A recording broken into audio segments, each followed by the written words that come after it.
कागे, जो किसी भी विलेज के सबसे पावरफुल या सबसे काबिल आदमी को बनाया जाता है। और नारुतो के यूनिवर्स में काफी लंबी हिस्ट्री है जहाँ पर ढेर सारे कागेस आए और बेसिकली नारुतो के हर विलेज में एक कागे होता है, यानी कि leaf, stone, sand, mist and cloud Kage, जिन्हें हम होकागे, सूचिकागे, मिजुकागे और राय कागे भी कहते हैं।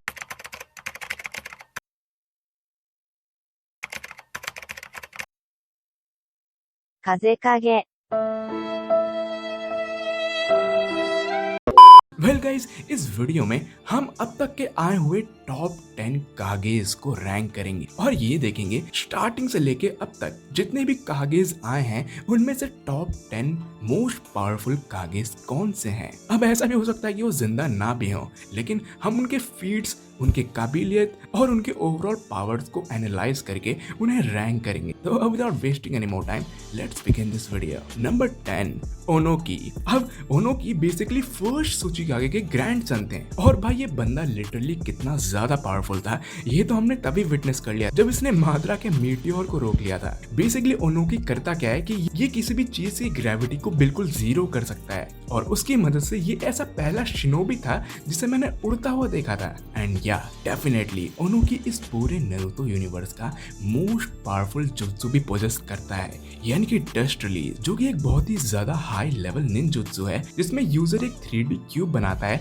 और उसे एक्सपैंड करता है और अगर कोई भी बंदा उस 3D क्यूब के अंदर आए तो वो हमेशा हमेशा के लिए गायब हो जाता है। वाओ। नंबर 9, गेनगेत्सु, जो कि था द सेकंड मिजुकागे। गेनगेत्सु एक हुजुकी क्लैन का मेंबर है और ये बेसिकली हाइड्रिफिकेशन टेक्निक का यूज करके अपने पूरे बॉडी को वाटर में ट्रांसफॉर्म कर सकता है और उस स्टेट में ये किसी भी फिजिकल अटैक से इम्यून रहता है। इनफैक्ट गेनगेत्सु एक जायंट क्लैम को भी अपने साथ फाइट करने के लिए बुला सकता है और वो अपना और उस क्लैम का एक बहुत ही अलग तरीके का क्लोन बनाता है जो कि वाटर और ऑयल से बना होता है और वो डिफरेंट तरीके से एक्सपैंड एंड एक्सप्लोड करते हैं। लिटरली में ये बहुत ही ज्यादा पावरफुल बंदा था अपने जमाने। नंबर 8, मो, द सेकंड सूचिकागे। अब गाइस मो एक बहुत ही लेजेंडरी शिनोबी में से माना जाता है और गाइस मो के पास कैके गेनका नहीं है बल्कि इसके पास कैके टोटा है। इस एबिलिटी के हिसाब से मो अपने पूरी बॉडी का chakra and physical presence hide कर सकता है और उस स्टेट में इसे डिटेक्ट करना प्योरली इम्पॉसिबल है। डेफिनेटली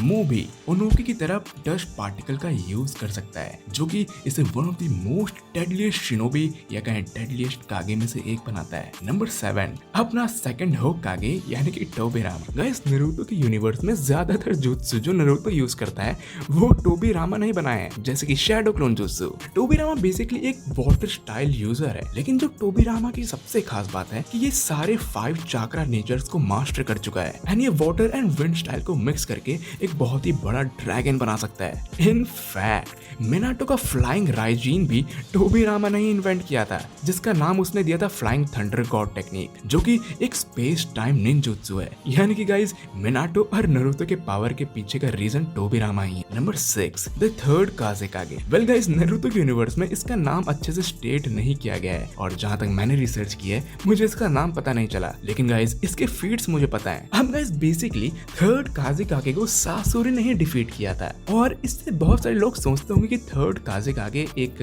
वीक शिनोबी होगा, बट ऐसा नहीं है। सैंड विलेज में अगर सबसे ज्यादा लोग किसी से डरते थे तो वो थर्ड काज़ेकागे ही था। बेसिकली थर्ड काज़ेकागे के पास मैग्नेट रिलीज कैके गेनकाई था जो कि एक बहुत ही ज्यादा powerful magnetic force chakra field create कर सकता था और वो डिफरेंट एलिमेंट्स का यूज करके इस पावर को यूज करता था जो कि थर्ड काज़ेकागे को one of the most deadliest shinobi में से एक बनाता है। नंबर 5, द थर्ड रायकागे, जिसका नाम था ए।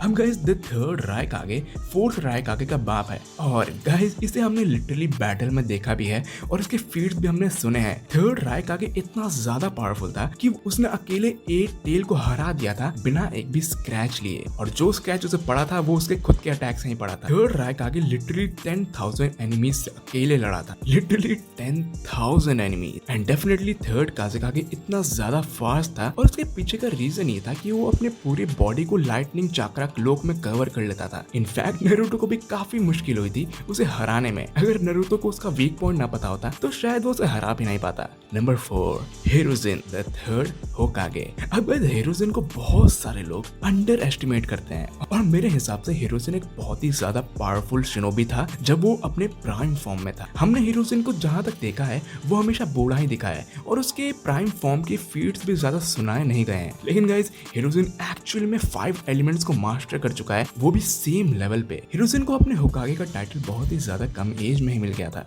इनफैक्ट हिरोजिन के पास एक टाइटल है और वो ये कि उसने हिडन लीफ विलेज के सारे जुत्सु को मास्टर कर रखा है। और गाइज अपने बुढ़ापे में उसने लिटरली फर्स्ट एंड सेकंड होकागे से टो टू टो सामना कर लिया था। वेल वो परफेक्ट रिएनिमेटेड नहीं थे बट स्टिल ये बहुत ही ज्यादा बड़ी बात है। अब नेक्स्ट है मिनाटो।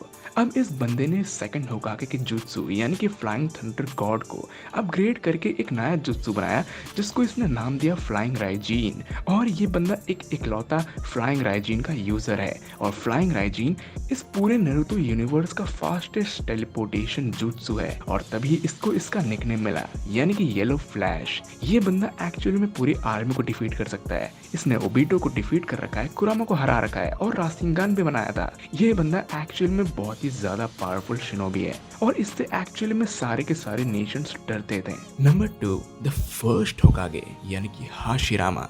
अब गाइस हाशिरामा को गॉड ऑफ शिनोबी कहा जाता है और जब उसे रिएनिमेट किया गया था तो इस जनरेशन के शिनोबीज उसे देख के गॉड मानने लगे थे। हाशिरामा संजू का सेल इतना ज्यादा रेयर हो गया उसके मरने के बाद कि अगर किसी विलेज के पास उसके सेल्स हो तो उसे एटॉमिक पावर से कंपेयर किया जा सकता है, बिल्कुल टेल बीस्ट्स की तरह, जो किसी विलेज के लिए एक एटॉमिक पावर होते हैं। इनफैक्ट वॉर आर्क में भी मादरा उचिहा इतना पावरफुल इसलिए था क्योंकि उसने अपने अंदर हाशिरामा सेल्स को इम्प्लांट किया था और वो मंकी सेज मोड में आ गया था। हाशिरामा कुरामा से 3 गुना ज्यादा बड़ा बुद्धा क्रिएट कर सकता है एंड और भी बहुत कुछ। हाशिरामा गॉड ऑफ शिनोबी ऐसा ही थोड़ी ना बन गया। एंड फाइनली नंबर 1, अपना द 7th होकागे यानी कि नारुतो। अब इस बचपन में तो ये बहुत ही ज्यादा प्रॉमिसिंग बच्चा नहीं लग रहा था बट जैसे जैसे ये बड़ा हुआ हमने इसके फीड्स को देखे। भाई साहब इस बंदे ने लिटरली कुरामा को टेम कर लिया, आई मीन कुरामा के साथ फ्रेंडशिप कर ली। और गाइस एक्चुअली में बिना कुरामा के भी नारुतो ऑलमोस्ट फर्स्ट होकागे जितना पावरफुल है क्योंकि उसने टोड सेज मोड को कंप्लीटली मास्टर कर लिया है। और गाइस नारुतो ने अपना खुद का भी एक जुत्सु डेवलप किया था